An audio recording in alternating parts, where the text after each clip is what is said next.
Welcome to the Elevator World podcast. The January issue of Elevator World was focused on traffic analysis. Here is the editor's overview, Projects Dominate, by Risha Sturgeon Hendrick, read by Hanno Vanderbilt.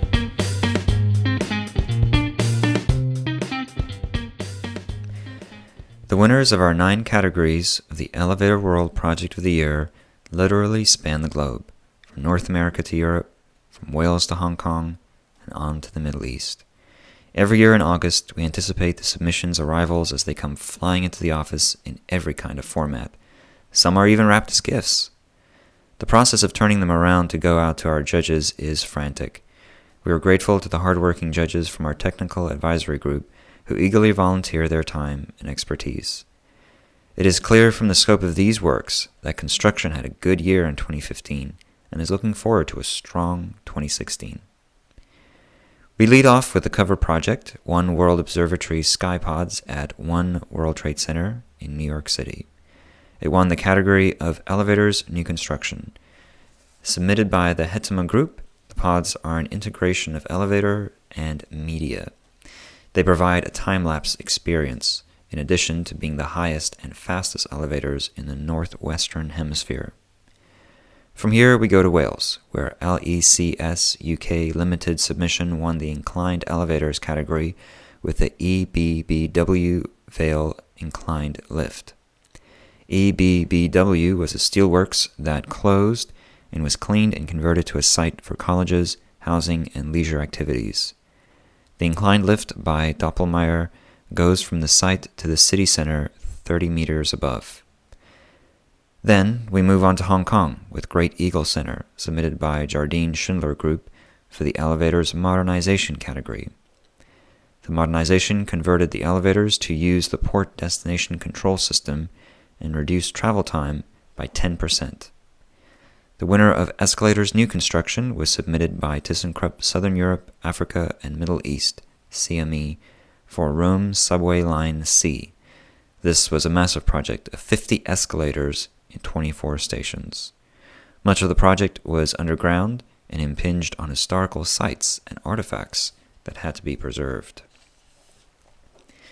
Returning to New York for the category of Escalators Modernization, the winner was New York State, OGS, Historic State Capitol Escalator Replacement, submitted by Kone. The 27-year-old escalator system required excessive maintenance and repair when the Office of General Services, OGS, chose EcoMod as the best solution.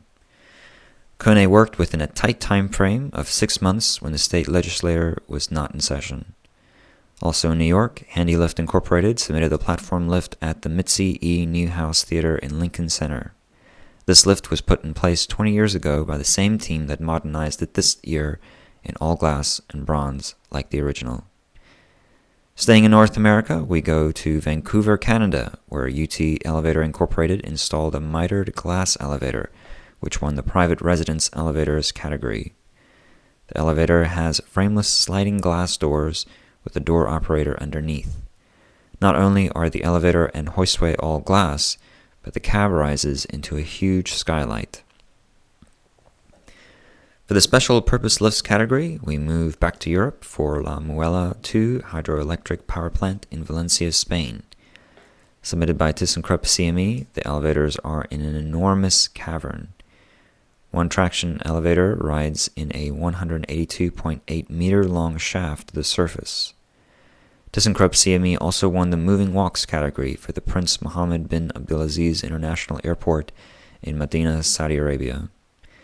There are 29 moving walks, most of which are iWalks. These are slim and lighter weight with adjustable power usage. Our world tour of project winners shared the stage this month with Interlift 2015, which was the largest ever. The forum and exhibits were designed to address the new EN 81-20/50 standards to be implemented. European Lift Association President Jorge Liguere suggested that, quote, microbursts of learning, end quote, would be needed for the new standards. Akim Hutter, President of VFA Interlift EV, deemed Interlift 2015 a, quote, brilliant success, end quote. Looking to next year, we gaze into the crystal ball for the most recent figures. In the U.S., construction spending hit a seasonably adjusted rate of $1.11 trillion, the highest level since December 2007. Even though growth there is slowing, China has more than 700,000 elevators in service. Experts say Europe's market for construction is projected to grow by up to 3% per annum. There is plenty to be excited about in 2016. Happy New Year. That was Hanno Vanderbilt reading the editor's overview, Projects Dominate. For more industry-related information, visit us at elevatorworld.com, like us on Facebook, and follow us on Twitter at elevatorworld.